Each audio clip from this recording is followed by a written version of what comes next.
Detrás de cada bata hay un alma llena de relatos. La Mera Vena, por Rock and Soul 91.9 FM. Bonito día, oiga, ¿cómo está? Ya es sábado nuevamente, ya está escuchando esta voz, por lo tanto, eso le recuerda que son las 8 de la mañana de hoy sábado 11 de julio. Y bueno, pues como cada semana yo les preparo historias maravillosas, historias de médicos que vienen a contarnos estas historias y trayectorias profesionales que nos dejan tantísimo aprendizaje. Hoy no es la excepción. ¿Quiere usted conocer al médico que engalana este programa? Vamos a escuchar esto. Hoy en La Mera Vena nos acompaña un médico que demuestra que las etiquetas pueden romperse. Durante muchos años creyó que no era bueno para el estudio y que difícilmente se convertiría en médico. Sin embargo, cuando descubrió su propia forma de aprender, entendió que los límites muchas veces solo existen en la manera en que nos enseñan. Nuestro invitado nació en Guadalajara el 10 de marzo de 1994. Estudió medicina en la Universidad Autónoma de Guadalajara. Y aunque la radiología fue durante mucho tiempo su gran pasión, la vida lo llevó por un camino distinto.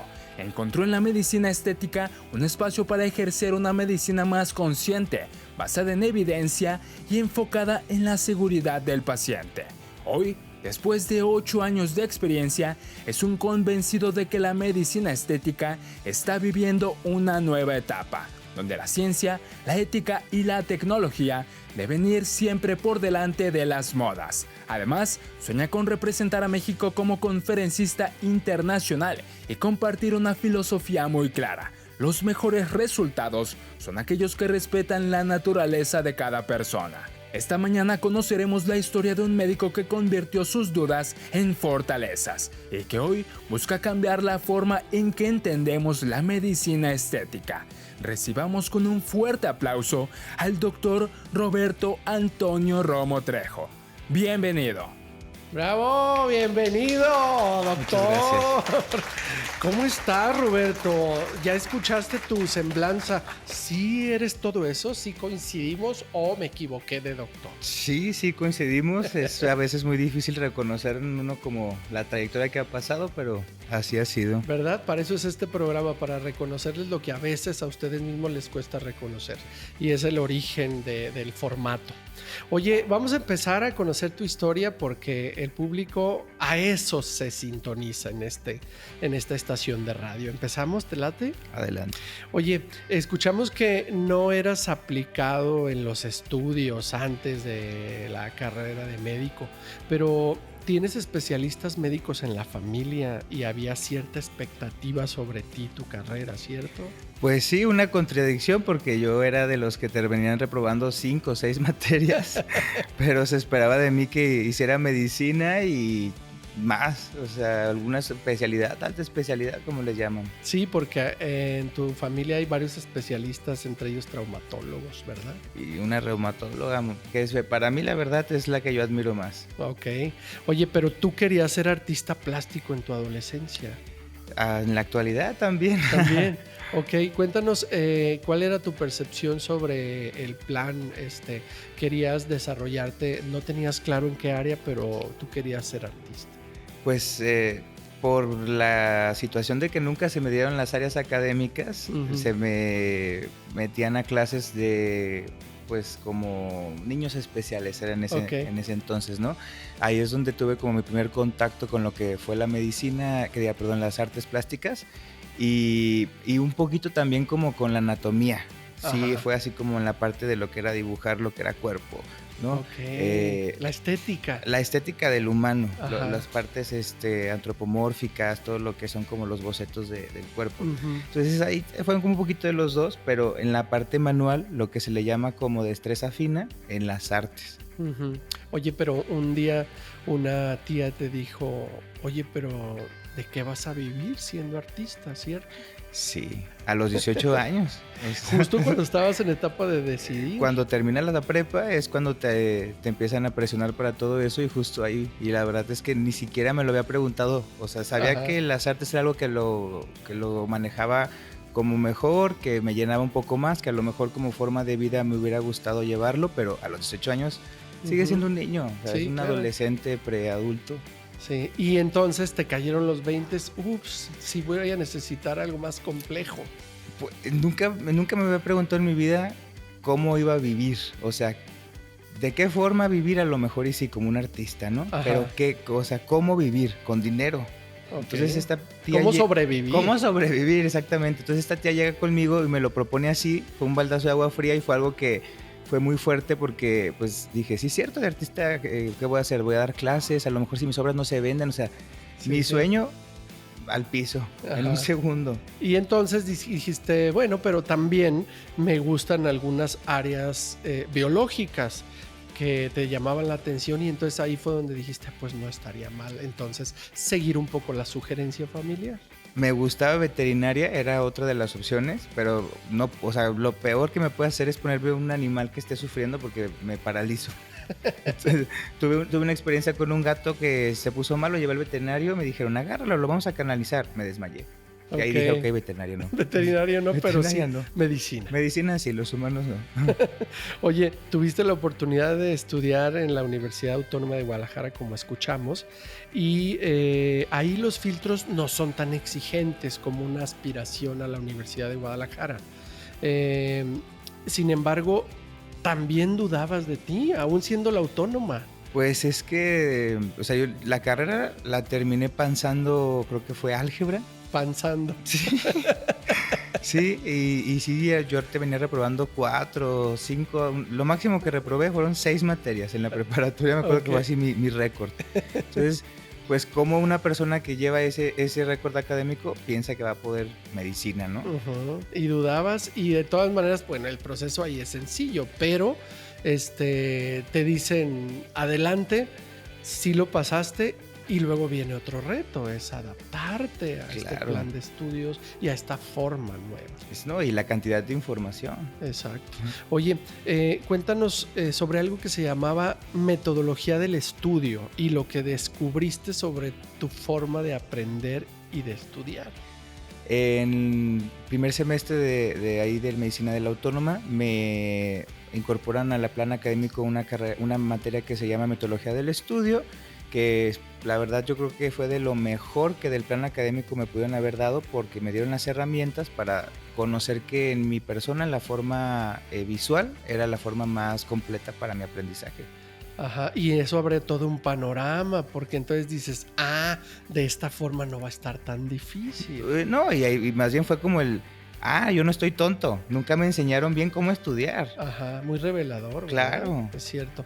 Y oye, y fuiste un estudiante además algo especial y te gustaban materias que a muchos no les gustaban, como la histología. Sí. Explícanos de qué se trata la histología. La histología es el estudio de los tejidos por medio de microscopios y cortes y tinciones de tintas.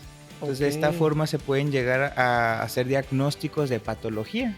La patología trabaja por medio de la histología. Ok.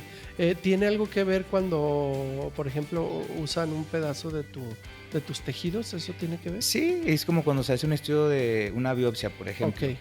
Se hace por medio de histología, que es para ver las características del acomodo de las células, y por medio de los tintes de las tinciones podemos llegar a los diagnósticos según los patrones que nos generen. Y entonces estoy entendiendo que desde ahí la parte laboratorial te llamaba mucho la atención. Pues sí, como lo manual, como lo te digo, destreza fina, pero a la vez tiene mucha parte visual. O sea, tiene una parte muy, muy de observar, porque al final es una imagen lo que vas a tener. Oye, y ahora cuéntanos en qué momento descubriste la radiología, en qué etapa de la carrera y cómo es esa materia dentro del estudio. La radiología fue un periodo muy breve, fue como de 2 meses en el Ángel Año, que en aquel entonces estaba todavía funcionando como escuela hospital, pero con eso mínimo que empezaba a ver las imágenes, por ejemplo, primero radiografía, y son puras manchas, ¿no? El eco ni se diga, resonancia, todo lo demás. Entonces ahí tuve como la parte de... como si fueran obras de arte, o sea, yo decía, estas manchas... Hay que interpretarlas. Hay que interpretarlas, o sea, eso es como Miró, es como Gaudí, es como... Sí, claro. Qué padre, eso está sorprendente. No había yo caído en esa cuenta y tienes un perfil muy especial. Oye, aunque no eres especialista en radiología, creo que el público podrá conocer más de tu personalidad si les contamos las características de un radiólogo. ¿Qué te llamaba la atención? Hablaste de los diagnósticos personalizados y el bajo perfil del médico radiólogo. Sí. El radiólogo, la verdad, es una persona que tiene que asumir una posición humilde dentro del proceso del diagnóstico porque no se le da un reconocimiento al final en el tratamiento o en la resolución de lo que fuera, ¿no? La muerte o que se cure el paciente. Y a la vez está expuesto a radiación y a la vez es mal pagado por estar haciendo la interpretación que te va a tardar unas 2 horas, por ejemplo, una tomografía o una resonancia. Y aparte el paciente nunca lo ve. Nunca lo ve, nunca está en contacto con él y nunca se considera dentro. O sea, ya, por ejemplo, está el oncocirujano, llega, ya yo te curé, te operé mama, bla, bla, bla, bla. El anestesiólogo. No, el anestesiólogo un poquito, o sea, el anestesiólogo sí, hola, yo soy sí lo saluda. Yo soy tu anestesiólogo, vamos a comenzar, bla, bla, bla, bla, tranquila. Sí. No, el radiólogo jamás conoce al paciente, pero no deja de considerarlo como una persona y como individualizarlo en un todo. Aparte. O sea, es el primer héroe que tiene la salud en un proceso de enfermedad. Sí. ¿No? Y el público no lo ve, el público considera hasta que llega con sus estudios en mano, con el especialista, y eso es lo que para el paciente hay de registro, claro. No lo previo. No, es que no tiene nada de reconocimiento, o sea, dentro de... Ok, ¿y eso te llamaba la atención? Pues sí, porque a pesar de que no se me note, pues sí soy un poco introvertido. O sea, no parece. y se me hacía como una parte tranquila en cuanto a la presión. Claro que después en la carrera me fui dando cuenta que introvertido pues yo no era. Pero bueno, es interesante saber cómo veías tú o cuál es tu alter ego. Y el alter ego está guardadito, ¿verdad? Oye, también algo que puede llegar a confundir, pero yo conozco tu personalidad conforme te he estado conociendo esta semana. Yo no te veo encerrado. Eres un médico muy sociable, creo que eres bueno para la consulta. Pues es parte también del Automa, le puedo dar el crédito, sí. Que por la rotación en el Ángel de Año y también en aquel entonces en el ICB, ahorita ya no tengo idea cómo es el plan académico, la consulta era algo que se tenía que pulir de primer semestre a final, al 8º semestre e inclusive después. ¿Para qué? Para que fuera un diagnóstico integral, que fuera por parte de la historia clínica y por parte de la exploración, y aparte, como ya lo vamos a comentar un poquito más adelante, por la parte de las evidencias y la comprobación por evidencias de ciencia. Es cierto. Y entonces, hablando de esta consulta, cuéntanos del servicio social, que es terminando la carrera y es muy particular en la Autónoma. Cuéntanos dónde lo hiciste y ahí es donde conociste la consulta médica real. Sí, en la Autónoma tienen módulos de aprendizaje que te permiten estudiar un poco para el ENARM y a la vez seguir con lo de la consulta y que no se te olvide esa parte. Entonces, ahí yo creo que fue el primer contacto que tuve como con las personas, como poder soltarme un poquito más con las personas. Y de manera titular. Ajá, exacto, ya con un poquito más de presencia, fuerza y como más confianza. Sí, como el médico titular. Oye, pero estabas decidido a estudiar la especialidad de radiología. Y en ese caso, el examen nacional de aspirantes de especialidades médicas, conocido como el ENARM, lo aplicaste en Guadalajara y yo no sabía que se hacía en Guadalajara. Sí. O sea, tienen varias sedes, fue en la Expo Guadalajara, fue tardadísimo. O sea, me acuerdo que yo ya me quería ir de ahí. Creo que dura como 6 horas, no me acuerdo, fue hace como 8 años, te digo que ya voy por 8 años. O sea, yo volteo para atrás y digo, fue hace 2 años. Y luego, como tu compañera me dicen, ay, ¿te ves bebé? Yo digo, sí, soy bebé. Sí. Pero oye, entonces fue en Guadalajara en radiología. Sí. Contigo caí en cuenta de algo muy cierto.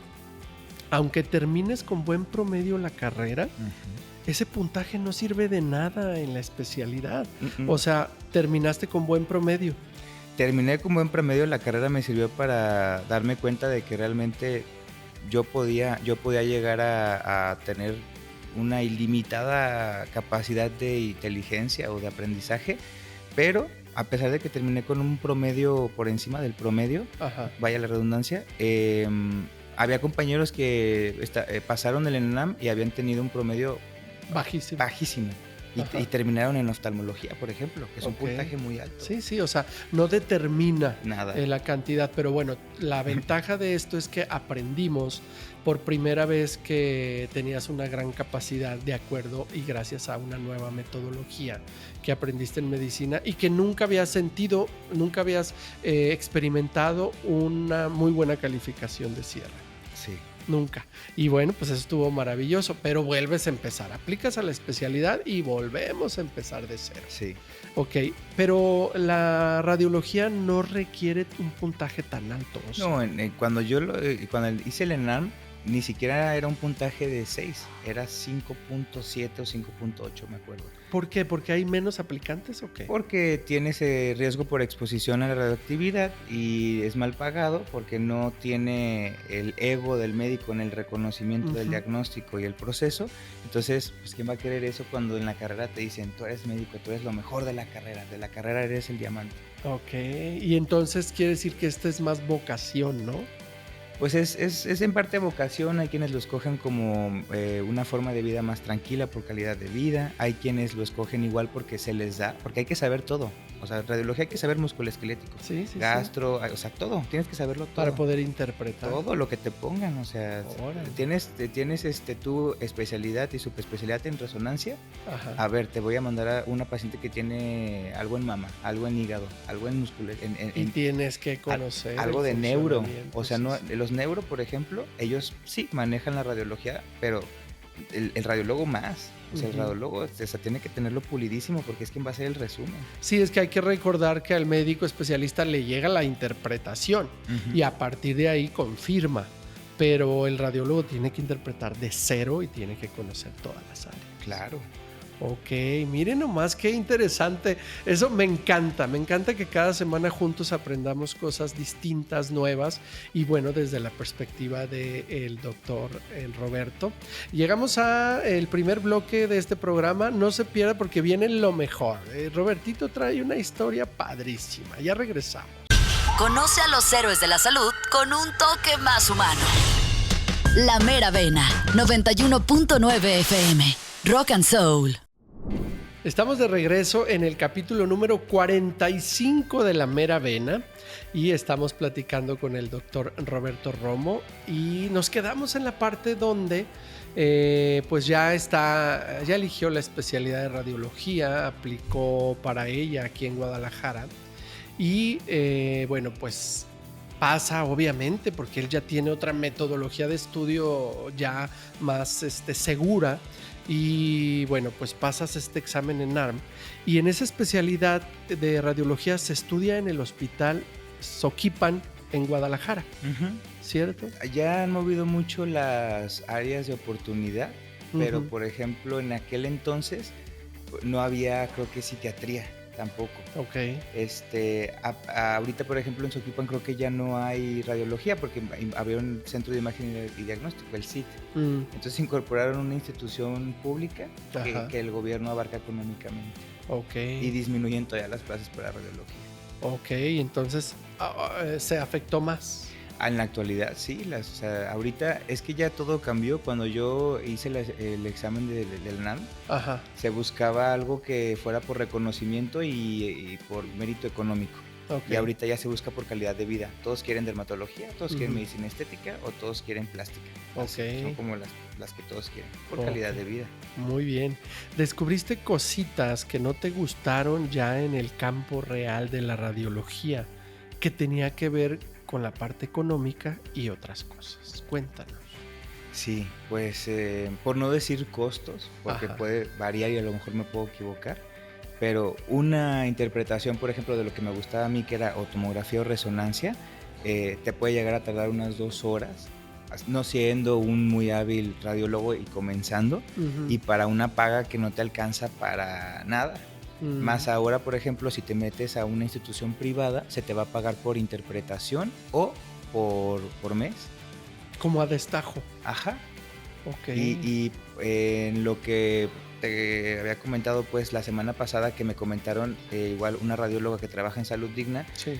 todavía peor, ellos los corrieron, los vuelven a contratar para quitarles antigüedad y el 50% aproximadamente de su salario se los quitaron ahora que los vuelven a recontratar.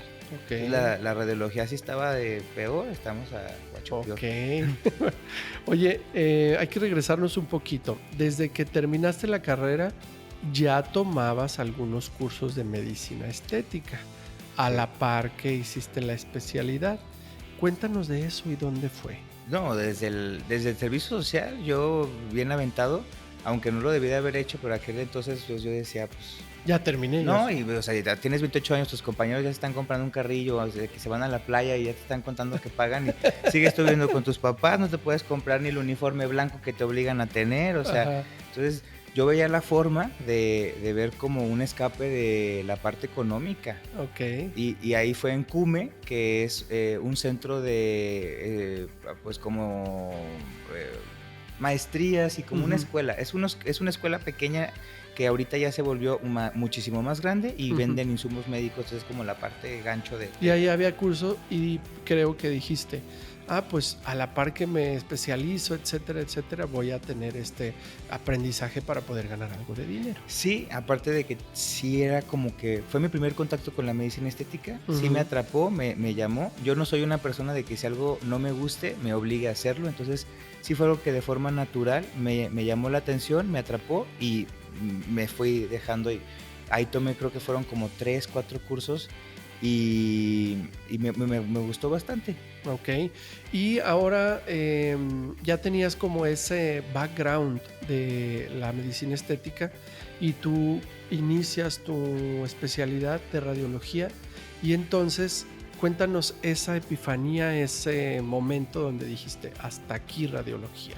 ¿Cuántos meses llevabas? Fueron como casi los 3 meses, fue algo fuerte porque...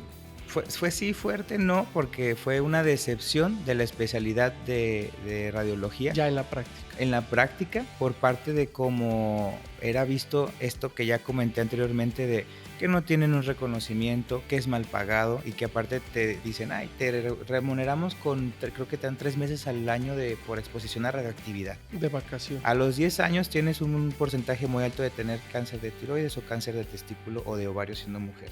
Y de así se va aumentando la lista. Entonces yo decía, en 10 años... Costo-beneficio. Costo-beneficio, o sea, cáncer de tiroides, yo decía, no, gordo no. Entonces, esa fue una parte que yo dije, no, o sea, todo mal. Y aparte, soy el que termina arriesgándose más por el riesgo de exposición nuclear. Ok, mira.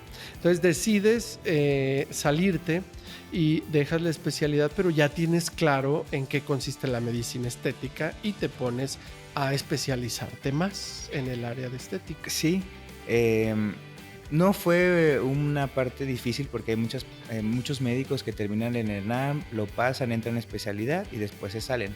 Yo siempre había sido burro, ¿no? Entonces, decepciones ya había dado. Entonces fue algo, esa parte fue fácil. Fue fácil, de ahí ya lo que piensan de mí no importa. Esto ya lo he hecho antes, empezamos de nuevo. Ok. Pero fue algo que igual para mí más bien fue para una decepción personal de que pues, entonces, ¿qué hago? Nada me gustaba. Sí. Y entonces ahí dijiste, bueno, volviste a este lugar donde ofrecían cursos y empezaste a tomar más especialidad. Sí, ahí fue una maestría la que se tomó. Aún así no terminó siendo como suficiente. Yo tuve que tomar otros cursos que fueron de forma digital. ¿Por qué? Porque la línea de medicina estética de América Latina y América del Norte también, América, ¿no? Como continente, es un poquito más enfocada hacia la ganancia económica. Ok. Y entonces tú buscabas tener como más panorama, más... Pues un equilibrio entre el bienestar del paciente y la parte económica también. Ajá. Porque ¿a qué voy? Por ejemplo, yo te puedo poner un producto que a mí me salga mejor por precio, costo-beneficio, y que al final a ti no. por Así alguna es. situación. Pero oye, esa percepción de poner también por delante la seguridad del paciente en todos los sentidos, ¿tiene que ver y en algo te ayudó el tiempo corto en la especialidad y la percepción del campo de emergencia médica, ¿no? Fíjate que no. Ok. O sea, la verdad es que, por ejemplo, para urgencias, es otra de las especialidades que consideraba, porque puedo tener muy buena forma de actuar en lo que es urgencias. ¿Por qué? Porque, como ya lo dije, un perrito me congelo, un gatito de la calle, pero una persona soy un poquito más frío en esa parte. Pero por el bien mayor del paciente, en cuanto a que si yo me trabo y es una urgencia o una emergencia, puede ser contraproducente para el paciente. Claro. Aquí más bien tiene que ver con la empatía que desarrollé por parte de la carrera en el proceso desde el primer semestre, en la consulta, en todo, el tacto con el paciente, el considerar que es una persona, que muchas veces se pierden algunas especialidades, más en las quirúrgicas. Oye, yo descubrí que aunque dejaste la especialidad de radiología, la respetas y la admiras mucho. Claro, o sea, son los héroes, el principal héroe, el principal, pero el primer héroe que se tiene en un proceso, por ejemplo, así sea un quiste de mama benigno o un quiste de ovario, o sea, o lo que sea, ellos son como los primeros que van a darle, digamos, como información para que el que se lleva todo el beneficio del éxito lo tenga, y aparte ni siquiera exigen ese reconocimiento. Ok. Oye, y ahora hablemos de la medicina estética en particular. Cuéntanos qué es lo que sí tiene el enfoque de la medicina estética que te atrapó más que la radiología.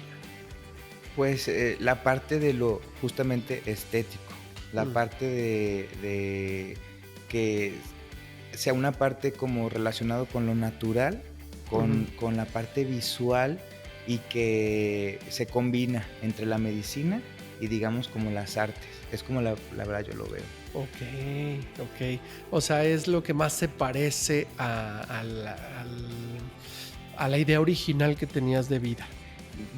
No, pero fue así como lo que al final me encontré que fuera la conjunción entre las artes, que era lo que yo realmente más desde siempre había tenido contacto con, y la parte de la medicina, que pues fueron 8 años, ¿no? Ajá. O sea, ya se va hasta por las orejas. Sí. Entonces fue como medicina estética, ¿no? Vaya. Qué bonito. Ajá. Oye, ahora vamos a entrar a una parte que a mí me encanta y yo tengo esperando varios tiempo, porque tenemos varios, o más bien muchos médicos que escuchan este programa. Y como sabemos, la medicina estética es muy controversial dentro del área médica, porque ustedes son considerados por algunos especialistas como los que no pasaron el ENARM. Sin embargo, tú sí pasaste ese ENARM y simplemente no te gustó la especialidad que elegiste. Y eso rompe la supuesta regla. Y eso me encanta. Tú eres muy sincero. Y dime qué opinas de eso. Pues mira, el ENARM es un número al final, y no puedes decir que por el ENARM haber tenido un puntaje alto o bajo vaya a haber un éxito o que haya una persona que vaya a tener un alto desempeño en una especialidad. Más bien es algo que en mi particularmente no quise tomar, o sea, así no lo hubiera pasado el ENARM, o lo hubiera pasado. Al final no hubiera querido tomar eso, hubiera querido algo más, o a lo mejor si no hubiera habido medicina estética, hubiera empezado artes plásticas en el cual. Ok. Y entonces eso habla de que no tiene que ver esta ideología que muchos médicos a veces en su favor dicen, ay, es que el médico estético no estudió tanto como nosotros. Mira, el crédito se los doy a los especialistas. Efectivamente, no estudiamos tantísimo como ellos. Ajá. O sea, según, pongámoslo. En tiempo. En tiempo. Ajá. O sea, sí. ¿Por qué? Porque los planes de estudios de medicina estética son más breves, y de esta forma pues no tenemos como el mismo nivel de experiencia o horas de elaborar, Sí. ¿no? Ajá. Pero aquí más bien yo vendría como a hacer la diferenciación entre que es algo nuevo, que si hubiera en el plan de estudios público esto, Lo hubieras estudiado. exacto, lo hubiera estudiado igual, y a Sí. lo mejor si hubieran 6, 8 años, lo hubiera estudiado. Sí, yo algo una vez comenté a otro especialista. Bueno, ¿y el médico estético qué culpa tiene que no sea una especialidad y que sea una maestría? Ujú. Eso que, o sea, les gusta y es lo que eligieron. ¿Por qué tendría que tener una diferencia? Pues el plan de estudios es otra cosa. Aquí sí entra una diferenciación entre lo que es quirúrgico y no quirúrgico. Porque una vez yo en el internado le pregunté a un cirujano plástico, cuando me llamaba un poquito la atención lo que era cirugía plástica, y le dije, ¿cuál es la diferencia entre un cirujano plástico y un médico cirujano estético? Ajá. Y él me lo contestó, una sola respuesta, me dijo, sabemos resolver complicaciones. Ajá. Y ustedes, si haces en Brasil un curso así, eso no lo vas a saber. Punto. Con eso. Pues claro. Con o sea, eso. Pero ustedes no entran a quirófano, No tiene que ver. no tiene nada que ver, al contrario, tiene que ser todo lo que lleve el beneficio del paciente en lo que es imagen de rostro, cuello, y ahorita empieza a involucrar otras partes del cuerpo de forma no quirúrgica. O sea, así resaltando la parte no quirúrgica. Por lo tanto, no tiene que ver. No tiene que ver, aquí por lo que nos odian, en tu pregunta es en que a veces hay médicos estéticos que hacen procedimientos, mala praxis, malos productos, o sea, todo mal, y terminan con el cirujano plástico para que lo resuelvan. Y no lo saben resolver. Ajá, también a veces. Bueno, oye, para que vean que es controversial este asunto, es momento de ir a nuestra segunda pausa comercial y regresamos a nuestro capítulo número 40. Sus anécdotas son nuestra medicina. Estás escuchando La Mera Vena. Oiga, muy interesante esta entrevista. Para mí está siendo muy reveladora. Me encanta tener todos los panoramas y todas las perspectivas del área médica, porque pues nos ayuda a todo el público y a nosotros a comprender de manera más clara la medicina en general, y obviamente cuando se nos presenten situaciones personales de salud, pues ya sabremos cómo abordarlo. Para eso es este programa de La Mera Vena. Oye, Roberto, mi parte favorita de tu entrevista, de nuestra entrevista, es cómo es que descubres que puedes conectar aquella frase que representa tu alma mater, la Autónoma, que es medicina de evidencias, hablando de aspectos científicos, con la práctica estética e incluso la radiología. Cuéntales en qué momento dijiste así textualmente: Dios me ama. Pues fue apenas este año, principios de este año y el finales del pasado, en cuanto a la implementación de la ecografía como diagnóstico y como ecografía en el momento en el que se aplican los materiales con los que trabajamos. Ok, hay que desmenuzarlo al público. O sea, es reciente la idea de que el médico estético tenga que recurrir a estudios laboratoriales, sobre todo de radiología, para poder aplicar sus productos. Y eso le da un fundamento más científico a tu praxis, y eso te liberó y te hizo sentir muy feliz. Sí, es que habiendo tenido yo un acercamiento con lo que era la radiología, sabía que lo que hacía como medicina estética se hacía un poco a ciegas, porque se aplicaban los productos sobre el rostro, por ejemplo, pero sin saber bien qué había abajo, sabiendo que había variaciones anatómicas, por ejemplo, y que no todos son iguales, o que el rostro de una mujer a un hombre o por edad puedan ser diferentes. Ajá. Entonces, y hasta los hábitos. Todo, o sea, los factores en su vida que pudieran determinar que fuera al final la anatomía diferente, vaya, ¿no? Sí. Entonces, yo era algo un poquito como inseguro al trabajar, a pesar de que lo hacía como me lo habían enseñado y como todavía me había capacitado en, por ejemplo, Inglaterra y Noruega, que para mí son como los mayores representantes de medicina estética, hasta que empezaron a incorporar la radiología, el eco como diagnóstico para tratamientos previos, el eco como parte de cómo aplicar y dónde aplicar los materiales con los que trabajamos. Qué maravilla, qué gran joya saber que puedes trabajar con las dos áreas que te gustan. Ahora cuéntanos en qué procedimientos sí o sí mandas a hacer estudios de radiología y laboratorios. En pacientes que tengan aplicaciones de productos desconocidos, que ahorita es algo cada vez un poquito más común porque los pacientes ya lo aceptan, es algo que ahí está, ahí están, pero empieza a haber un poquito más de aceptación por parte del paciente y ya buscan la ayuda o el saber qué es lo que les colocaron. En pacientes que pudieran a lo mejor tener alguna situación específica, como ya dijimos, en cuanto al sistema circulatorio, que sea un paciente, por ejemplo, hipertenso y que a lo mejor y que diga, no, es que alguna vez me hicieron una cirugía también, alguna cirugía maxilofacial o de neurocirugía y pudiera haber aquí una modificación también del cráneo. Ok. Oye, a ver, por ejemplo, si yo llego y te digo, oye doctor, yo quiero unos labios muy carnosos, con el corazón bien marcado, así que se vea muy buchón. Y luego procedes, o ahí puede entrar el estudio de radiología o laboratorios. No, aquí primero procedemos a hablar con el paciente.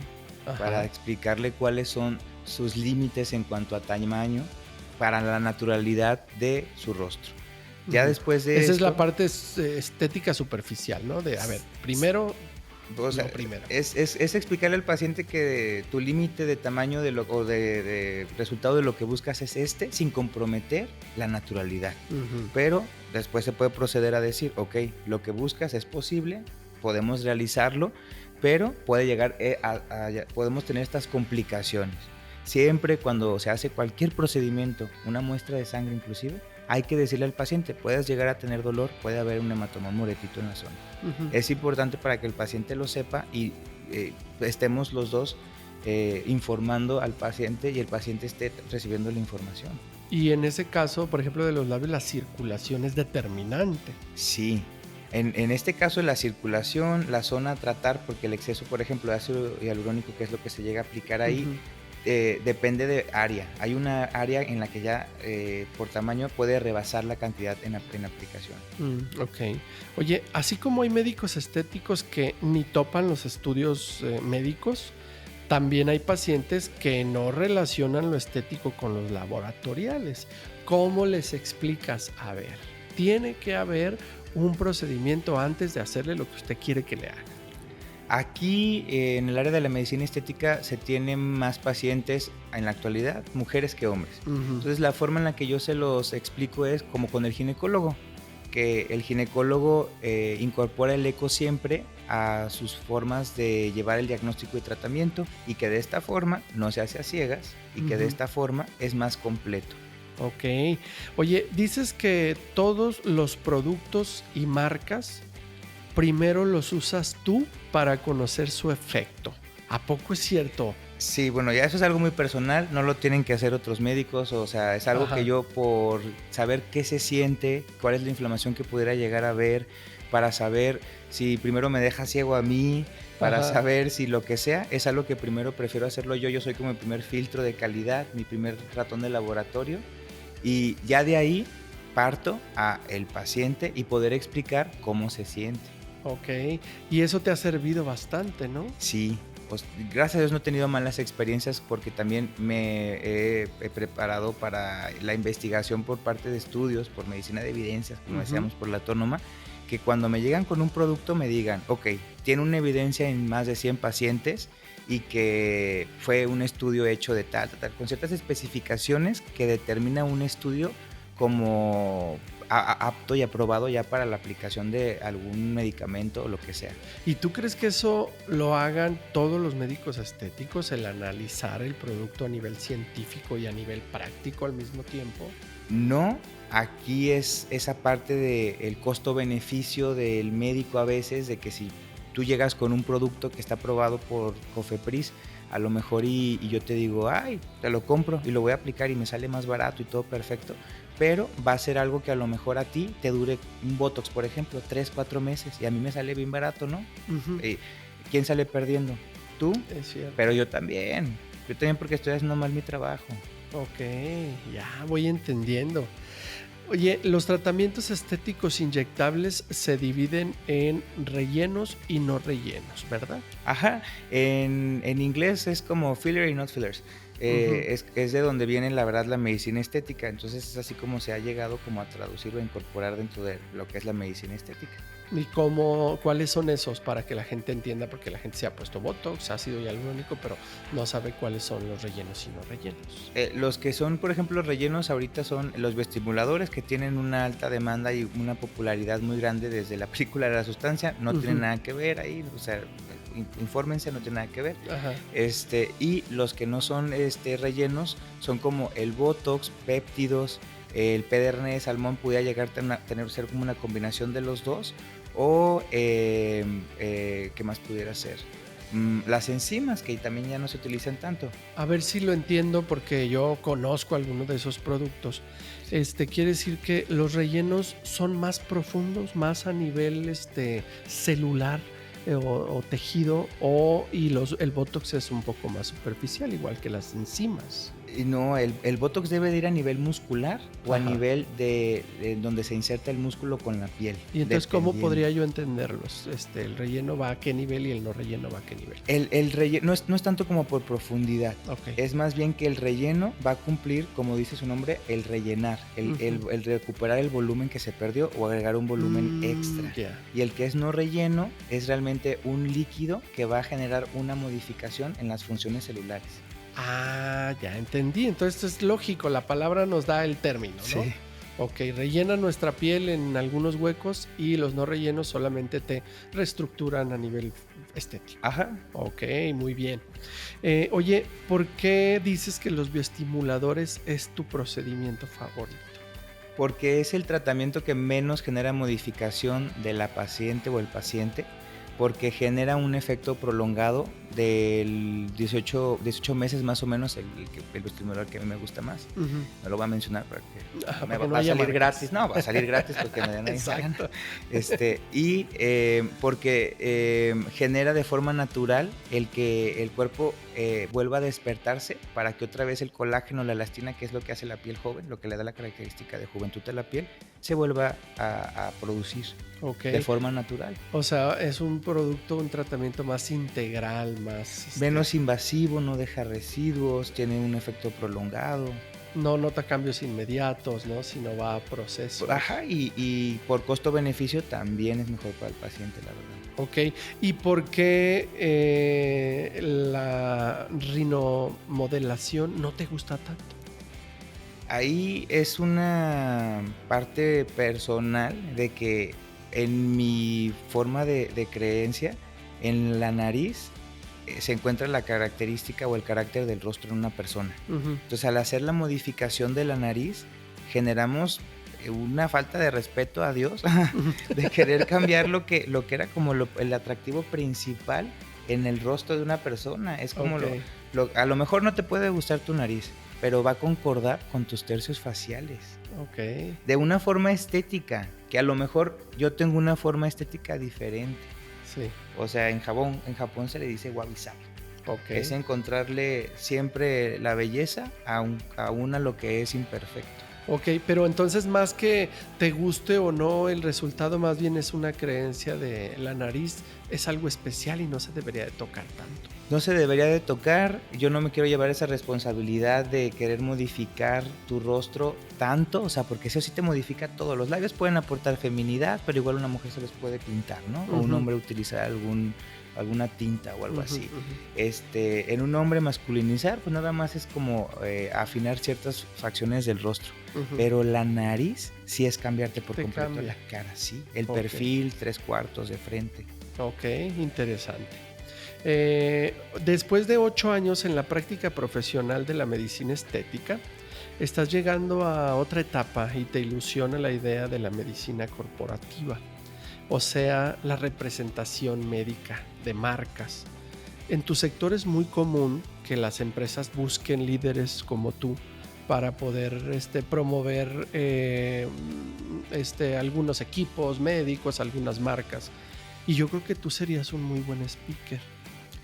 Pues apenas es algo que consideré porque de repente me preguntaban, ¿das cursos? Otros médicos, ¿no? Ya me metí a ver sus perfiles y veía que si fueran médicos, ¿no? Ajá. Pero dentro de mi exigencia y autoexigencia, yo decía, todavía no estoy listo para dar cursos. Me falta todavía tomar el curso de la doctora tal, tomar el curso de tal, irme a Roma y tomar un curso en cadáveres, o sea, para poder ya después yo dar cursos y generar información y capacitación de calidad.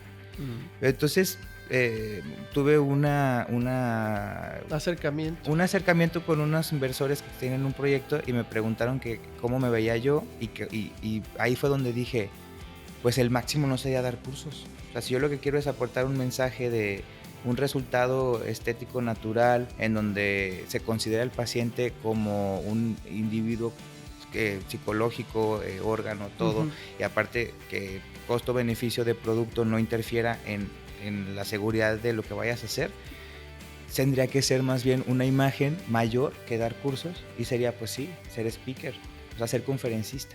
Ok, y eso está padre porque no profundiza tanto al te voy a dar una clase, te voy a mostrar mi experiencia y lo que yo creo de ellos. Ajá, o sea, no es tanto por la venta, porque si me pongo a dar cursos, clases, me van a querer agarrar laboratorios o representantes y van a querer que yo sea parte de... Yo no quiero eso, yo quiero dar un mensaje y sería en la parte de conferencia. Ok, muy bien. Bueno, pues ya está muy dibujado este personaje tan interesante que es el doctor Roberto, pero vamos a volver con la conclusión de su historia profesional. Ya regresamos. Escuchas La Mera Vena. ¿Quién dijo que no se puede reír en un consultorio? La Mera Vena. Regresamos a la recta final de este capítulo número 45 con el doctor Roberto. Y bueno, pues ya conocimos todo su maravilloso perfil, su personalidad tan interesante, tan especial y sobre todo tan profesional. Entonces vamos a entrar a las últimas preguntas. ¿Te parece, Roberto? Sí, claro. ¿Cuáles crees que son tus fortalezas como médico estético? Hablando de tu personalidad. ¿Por qué crees que el paciente cree en ti? Pues primero porque he pulido la parte de mi consulta en darle confianza al paciente, explicándole los pros, los contras, y de esta forma pues se genera una confianza y una seguridad en que el paciente sepa que lo que voy a hacer está bien hecho considerando todo lo que se tiene que considerar. Y por otra parte, en el que de mi parte se ve y se sabe que hay una consideración y un interés en el paciente por lo que realmente busca. No que lo que a lo mejor yo quisiera hacerle por mi beneficio, no. Porque pasa mucho en la medicina, en la parte estética, cirugía plástica, otorrino y oculoplástico ahorita, que también es algo nuevo, que yo puedo tener mejor ganancia económica si yo te digo que hagamos lo que es más caro. Pero a lo mejor yo sé que si utilizamos un producto que es muchísimo más barato, tenemos el mismo resultado. Entonces yo les explico todo. Podemos usar podemos hacer este dura tanto, este dura tanto, este cuesta tanto, este cuesta tanto. ¿Cuál te recomiendo yo? El que sinceramente va a ser el mejor por costo-beneficio para el paciente, porque no es para mí. Aquí sí tenemos que separarnos y decir, no es por mí, es por él. Y luego lo que te dicen también, no es por mí lo que yo quisiera para él, es lo que él quiere para él como paciente. ¿Y eso te beneficia a la larga económicamente? Sí, o sea, es algo que a mí me pudiera beneficiar económicamente. ¿Por qué? Porque pacientes que me recomiendan con otras personas, porque pacientes que vuelven contigo son realmente los pacientes que te das cuenta que te confirman que estás haciendo bien las cosas, pero porque lo que me llena más es ver la satisfacción del paciente, más que la verdad lo económico. Aunque esta es un área en donde sí es mucho la parte del dinero y la parte económica, a veces como lo que te puede llegar a cegar.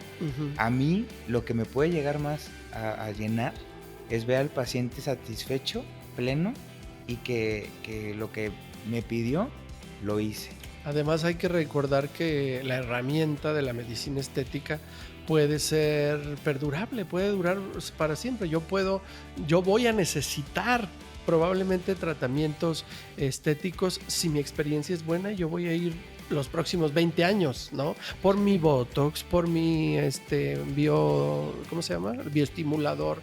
Y si está aplicado en confianza, yo puedo ir 20 años contigo. Y mira, también otras situaciones, tomámoslo así. Este año tuve la oportunidad de tener pacientes que tuvieron el labio paladar hendido, lo que era antes era labio leporino. Uh-huh. Y pude hacer el manejo de la cicatriz, pude hacer el manejo de volver a generar un labio que no existía por la cicatriz.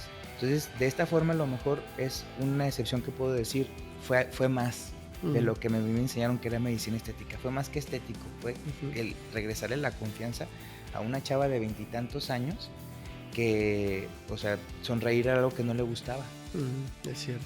Oye, me parece que estás en una gran etapa profesional, estás brillando, tanto que te están buscando algunas marcas para poderles representar y trabajar, colaborar con ellos. ¿Ya te sientes satisfecho o seguimos dudando? Me sentía satisfecho, o sea, dudando no, pero ahora que me doy cuenta que tengo que tirar más para que más bien no sea como la parte de ser representante, imagen y yo acá, o sea, lo que busco ahora es más como esto que he estado hablando y esta línea en la que me muevo en la medicina estética, la quiero compartir como un mensaje para otros médicos y que lo hagan de esa forma. Eso te entusiasma mucho, sí. ¿verdad? Ok, y ahorita lo estamos probando, estás siendo ahorita un speaker de tu ideología, ¿no? Sí. Ahora va a ser darle forma a un argumento para poderlo compartir. Eso va a estar maravilloso y creo que vas a ser un gran ejemplar. Gracias. A pesar de las controversias médicas que hay sobre la medicina estética, yo estoy muy orgulloso de que estés aquí y nos hayas mostrado a un médico de oficio apasionado por lo que hace y que no es aquel que no pasó el ENARM como platicábamos. Tú lo pasaste y encontraste tu vocación en otra área y yo te felicito porque tienes muy clara tu ideología de medicina estética. Gracias. Con esto terminamos este programa, pero antes de esto quiero decirte ¿qué es lo que en este momento tus pacientes y tus futuros pacientes tienen que estar seguros de ti? Dinos, ¿de qué van a estar seguros?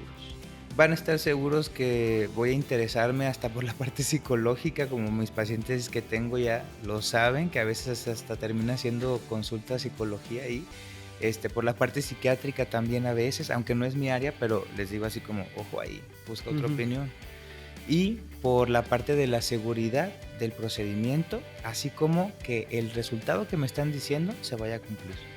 Okay. No lo que yo quiera, sino lo que el paciente quiere. Ahí está. Si usted quiere conocer más del doctor Roberto, por favor, dinos las redes sociales. Me pueden encontrar en el Instagram como dr.roberto.romo o en el Facebook también como Dr. Roberto Romo. Muy bien. Oiga, le recordamos que este programa también tiene formato de podcast, por lo tanto, a partir del próximo miércoles, usted va a poder encontrar esta entrevista en la plataforma YouTube, en Spotify y, por supuesto, en todas las redes sociales que acaba de mencionar el médico, más las de un servidor, Carlos Esqueda, más las de La Mera Vena Podcast. Así que conozca más de este médico, sígalo y espere esta entrevista en fragmentos maravillosos que vamos a extraer a partir del próximo miércoles. Te agradecemos mucho, Roberto, tu disposición, tu historia y sobre todo tu manera tan clara y tan divertida de decir las cosas. Muchas gracias a ustedes por la consideración y la invitación. Muy bien, señores, nos vemos el próximo sábado con una nueva historia, con el capítulo número 46. Por hoy nos despedimos, que tenga usted bonita mañana y bonito fin de semana. Las historias más sorprendentes de nuestros especialistas de la salud las escuchas en La Mera Vena por Rock and Soul 91.9 FM.